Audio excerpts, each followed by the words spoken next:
People tryna say I'm only enemy. Got a code with my dogs, can get in between. I can give them life, no more energy. Amen.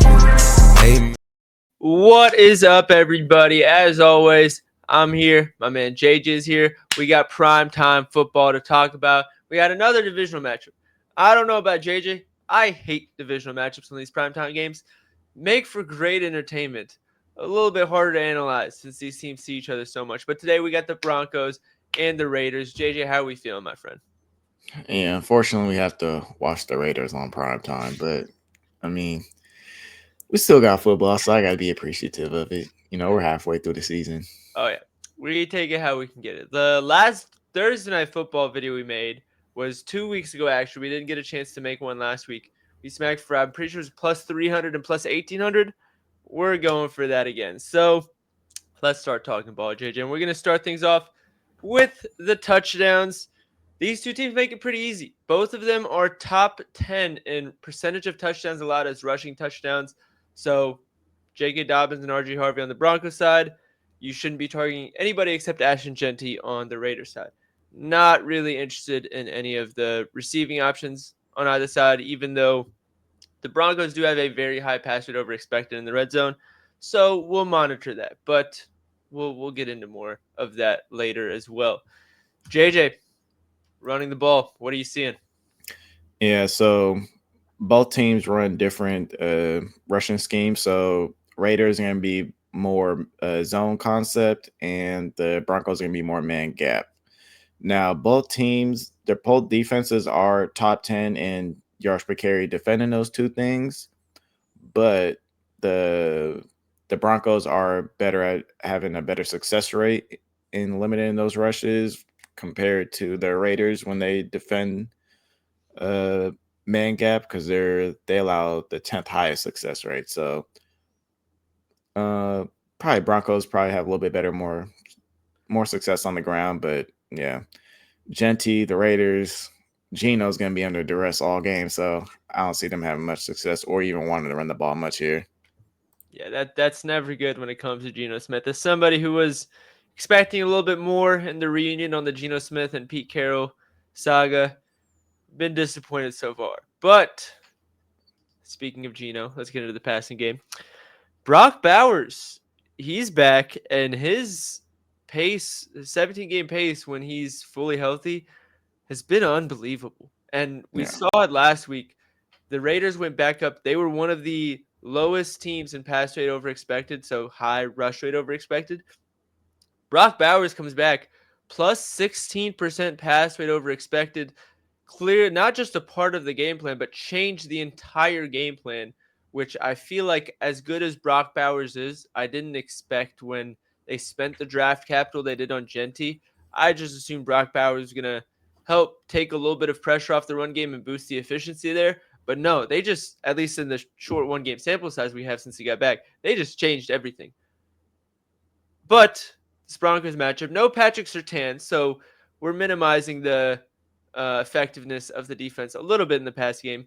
It's still not an easy matchup, especially for tight ends. What's the vision there in terms of Brock Bowers and the rest of that receiving crew for you? Yeah, it's honestly, with Jacoby Myers leaving, it's Brock Bowers or nothing at this point, and his receiving line reflects that. I think it's at like 70 yards right now. But I mean, against man coverage, which week to week they're playing like 40+% man every week, so very high rate of it. They're gonna be blitzing a lot. I think 30+% targets per route run against man coverage for Brock Bowers. So honestly, they're thinking the same way. It's Brock Bowers or nothing. Honestly, makes sense. One that I will throw my hat in the ring for is Jack Besh. He's actually, he was decent as a prospect. I think he was a bit underrated as a prospect. Was not getting run early in the season behind Deontay Thornton. I think the Raiders have kind of given up on that whole project. And assuming we get the route share for Besh that I want, I think he could be a sneaky one to pick up after the Jacoby Myers trade. So Brock Bowers doesn't go for 100. Somebody else has to do something. I think Jack Besh is a great one to fill in for that. That's all I got on the Raiders side. Don't really care for the receiving running backs on that side, even though that's something that you normally do target against the Raiders. So if you do want to take a stab at that, go get Genty receiving yards. But I think you kind of hit the nail on the head. It should be Brock Bowers or nothing. And then if you want to sprinkle a little bit on somebody else, I think Jack Besh is the way to go. On the Broncos side, we got Courtland Sutton. We got Troy Franklin. We got Evan Ingram. And now, without Marvin Mims, we have RJ Harvey mixing into that Joker role that Sean Payton likes to call it. What's the matchup inviting between those guys? I know there's been a lot of coach speak for RJ Harvey, a lot of design touches for him, the pre-scripted plays like I think you mentioned on Twitter. So that's great for him. He's scored 5 touchdowns in the last 3 games. Like something crazy. Yeah, like the first couple weeks, it was all J.K. Dobbins scoring touchdowns, and now like the whole thing flipped. So I think RJ Harvey gets a touchdown here. I like to get him involved. In that role, that Joker role that you mentioned of, that's very valuable in that offense. Oh yeah, I mean, we think about what Alvin Kamara is today. We think about what that Alvin Kamara and Mark Ingram 2-man punch was back in the Saints days when Sean Payton was the coach. It hasn't quite amounted to the same from an every down standpoint between RJ Harvey and J.K. Dobbins, but there is still glimpses in the way RJ Harvey's used. So it's not that surprising that we've already seen the proof of concept, and RJ Harvey's just much younger than J.K. Dobbins. But I do love RJ Harvey in this one. The Raiders play a lot of too high and zone, which when I see either one of those things, it usually scares me off of Courtland Sutton. Now that I see both, I'm kind of not that interested in Courtland Sutton props in this one. I think Evan Ingram has a significantly better splits against zone, and Troy Franklin has quietly been really, really good the last few weeks. So the only problem is Bo Nix has been really, really bad at catchable balls thrown his way. But the home away splits. Splits. We do like Bo Nix at home. So Bo Nix at home targeting his guys down the middle. I think I'm off the Courtland Sutton train. Give me Troy Franklin, Evan Ingram, and I'll support either one of those bets if you want to back one of those guys. But I think that's everything that we need to cover on the passing side. No? That is it. All right, before we get to the parlay, if you guys have any questions, we will answer them. Just put them in the chat below. We'll have an autofill link for all the parlays that we're about to give you in the next 10 seconds.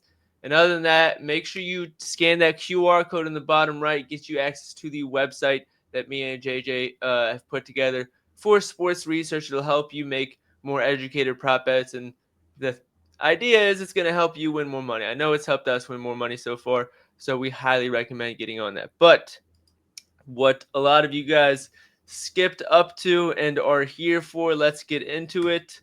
The parlays. So the first one, we got a 10% NFL boost, and this is what we're using on Broncos minus 5.5. We mentioned Bo Nix is significantly better at home, and they pretty much outmatched the Raiders on almost every front of the football field.